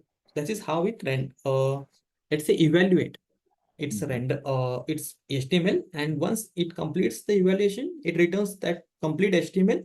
You can put it on any placeholder on a web page, and it will render an HTML for you. This is how it happens. So for example, here I have given the web part property here. Now let's do, okay, first we will go through this once, and then we have the important file here is the package.json. Package.json is file for creating a dependencies. So there are two files, dependencies and dev dependencies. So if you see, there are difference between dependencies and dev dependencies. Dependencies are those npm packages that is required when I wanted to move my web part from one environment to another, or from one tenant to another, or for deployment from development to production. I need to have these all npm packages with a given version needs to be installed. And development dependencies has some other packages as well. Like if you see, there's a Gulp, there's a TypeScript available, there are TypeScript React DOM available. So these are the packages that we require to create our web part locally. Locally, why? Because we wanted to test it before doing the deployment, right? So these all packages are necessary to create our web part locally, and then with the help of others, we can deploy it on a hosted workbench or local workbench and test our change.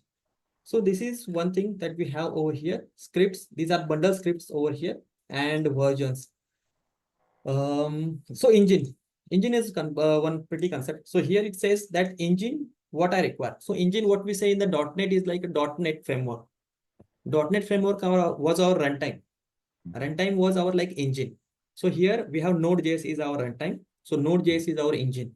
So what version of Node we required is like any version that is greater than 16.13.2, 16.13.0 or less than 17.0.0, or 18.17.1 or less than 19.0.0. So the engine must be given in this one. So your Node framework, the version of the Node framework must be within the given range. There is a concept which I will also explain about this tilde and this icon. So I will reconfirm this. I visited this. So this means anything beyond any major version beyond. And this, oh shit. Yeah. This means anything minor beyond. I will reconfirm this once, but what does it mean that if say AGV requires this one, so anything, any major version will not work. So any minor version beyond this 6 can work with me. So you can go and update your version beyond this, but you cannot go beyond this minor version. Sorry, this major version. And with this one, you can't go exactly beyond the any minor version over here. So you can change the 0.2, but you can't go beyond the 15, 1.15 above. So version This means need we to are confirm referring once to for myself. Nilesh. Yeah, you were saying something? Nilesh, yes. Version means we are referring to SPFX version or Node version. No. This is like NPM package. SPFx NPM. is a different thing. For example, here ES linked is used for verification of our code review. Gulp for useful for packaging, TypeScript version. So this is the version of TypeScript. This is version of Gulp. So Okay. what version of what NPM package of Gulp you install and what is the version of that? We have some restrictions. So we can keep and manage those restrictions over here. And there is this, what I was saying about these things. So this icon or this symbol, what we are using here is used to give limitations. So you can't go beyond. So every time you say there are hundreds of latest versions coming up and my project is running on the, let's say a 10 version. Okay. And there is a latest change happened, but I wanted to restrict myself because of some limitations that I know. So how can I do that? So there is a mechanism which we have here, like this things. Using this, we can limit those versions that we can go up to. Yeah. So this is the use of the package JSON. Okay. This is important to know. So if you wanted to update anything over here, so we need to check the versions, what versions we have for which package. And if we see that you change anything in there or anything happens, we need to update the versions accordingly over here.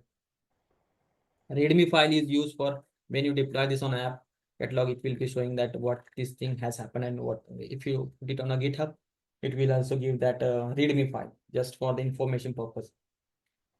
So yeah, so this is how it looks like. Package thing. Go to terminal now. So from view, you can go to terminal. Terminal is like our command prompt or running list. I say cd to day one. Now I say gulp build.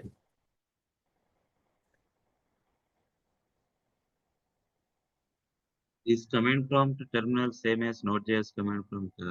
No, it's the command prompt of Node.js only, but it is integrated inside the.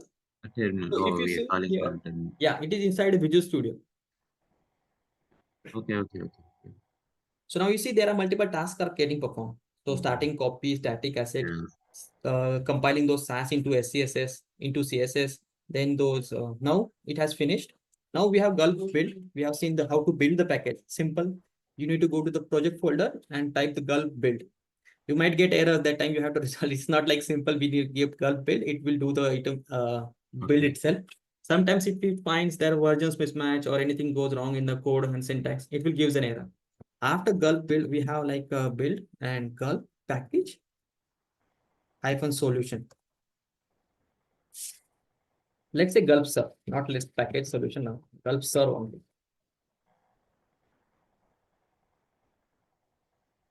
So inside the serve JSON, I did not save it. If you see this icon, dot one, because of that, it goes, you see, this still take my tenant domain because I have not saved this one.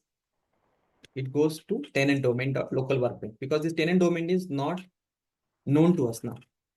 So if I say localhost is also not active because we have no servers behind it. Now I save this one. Config.json was there anything? No. Served JSON. I say Control C. And I say gulp serve again.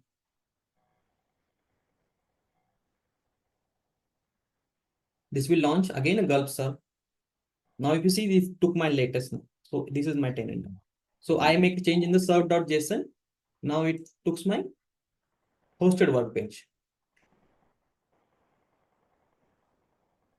So gulp serve will launch the workbench for test purpose. Yeah, and there is a URL error if you see here. Okay.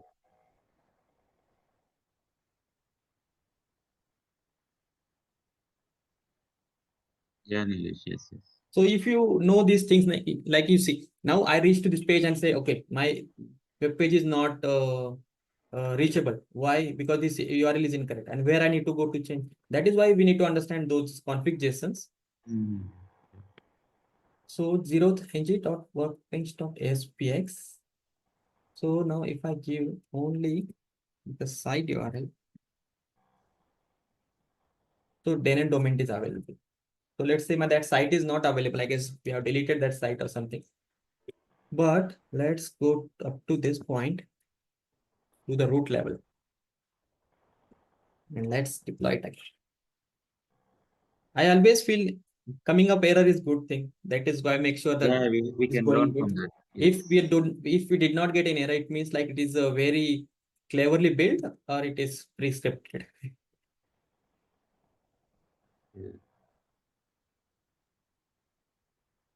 Now, finally, we are on the page. This is our local workbench. Now here, if you see this icon is there, plus icon. And if I click on this, I will have, this is local. And this is a frequently used means like I have done this in the past. Isolated web part solution. If you see that I have tried this, but I found this is now deprecated later on. But first client web part. So these are the text that is coming up. So if you see, okay, these are the change. Where does this coming from? So this is coming from the web part. So now if you go in your web part and your TSX file, you will see this all changes available over here. Welcome to a SharePoint framework. Welcome to a SharePoint framework. I say welcome to, let's say, SPFx framework. And I simply, you do not worry, I use save here. The gulp will automatically keep refreshing here. And what you need to do, you need to go here and refresh the page multiple times. It will not take at once.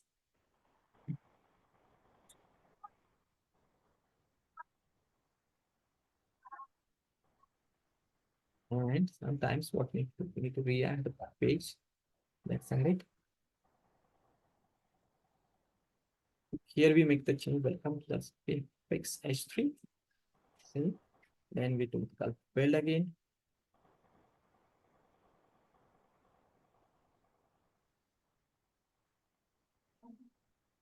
So if we do any changes, again we have to. Yes. It is not the standard way. Okay. Always the node one you need to take care of any change happen in the it should always reflect there. But that happens when you do the deployment. Locally takes bit time because the directories are in the local. So let's go in another page. It opens a new instance of the local workbench. Here. Say the first client webpart.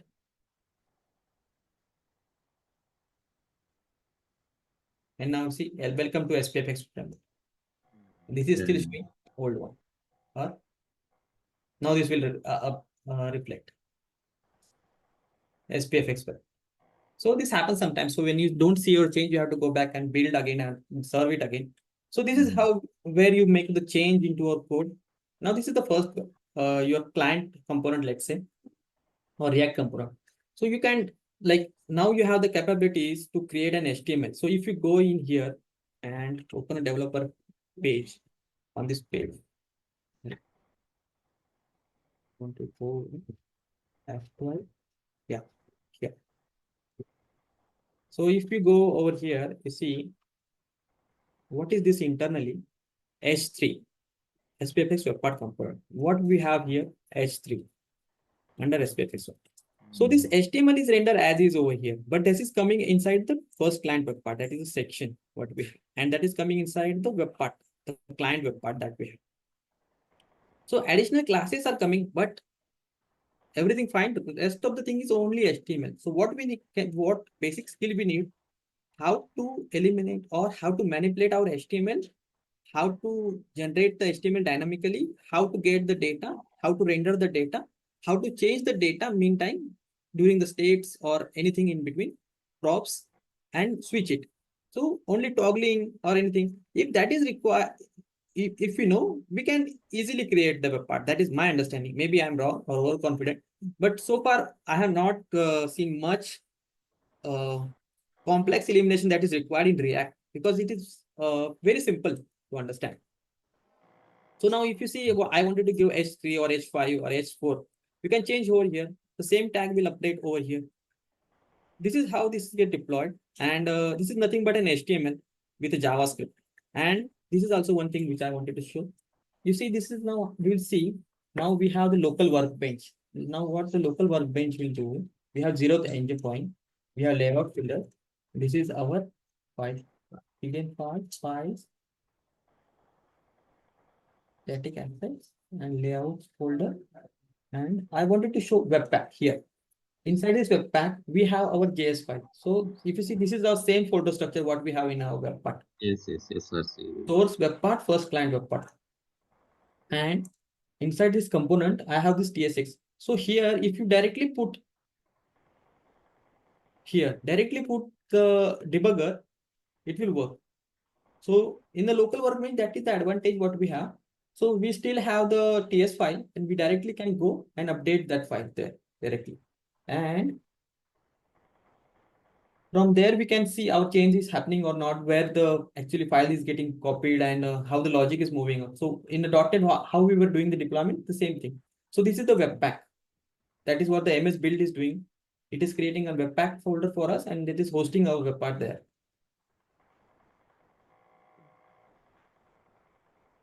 Assets, node modules.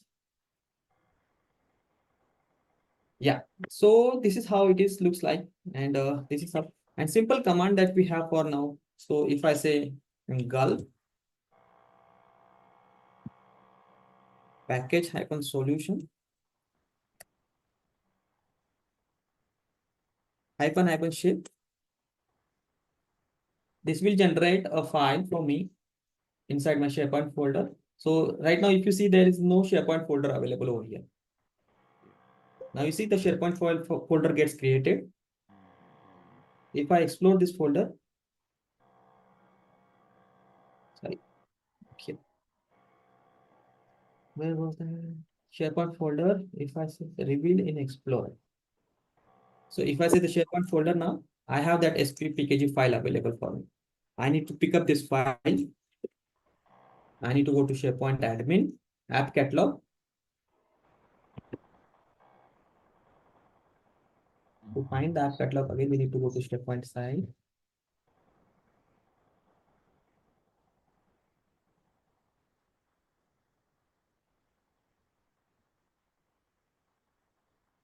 And here we have active sites. We say this is our app catalog.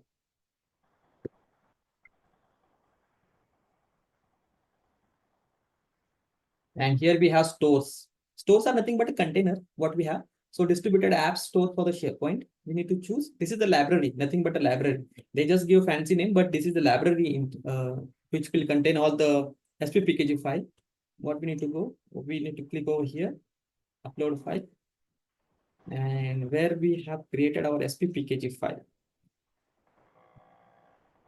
We need to come to this place, to the file, select the folder, first client apart. There should not be anything matching with that, else it will give an error to override that thing. Now you see, make this solution available in all sites because we have skip deployment feature, it will ask. So if I uncheck this will only deploy this part.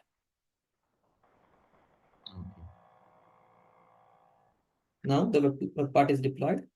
First client web part, there is no errors. So we should always check if there is an error coming up after deploying. Sometimes we get the errors. Now I will go to any sites. Okay, let's go to this one. Now I am on my SharePoint site.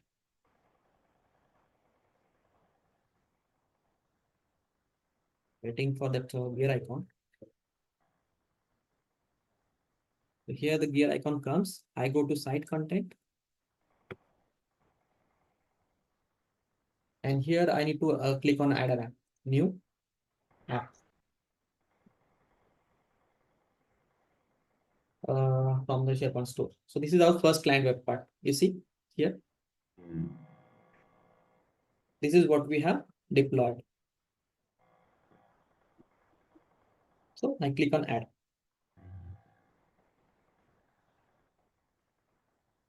Now it is added. Where I can see that I need to go to my site content. I will see my first client web part has added. Now I will go to the pages. Home.spx.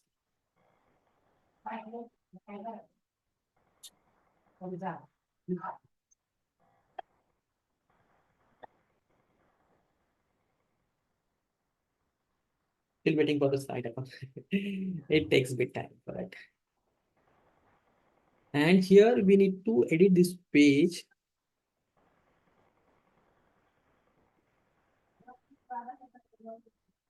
And here we can add our web part over here. Now there's no section, I guess. But no section. I want to go and add and web part. And here you can save my first web part. But yeah, still web part there. Thank God. Is now on our SharePoint site. So we created a web part. We see the folder structure. We build it. We run it on a local workbench. We hosted it on our app catalog. We put it on our SharePoint. Do you see this difficult or? No. This is okay, Nilesh. Okay.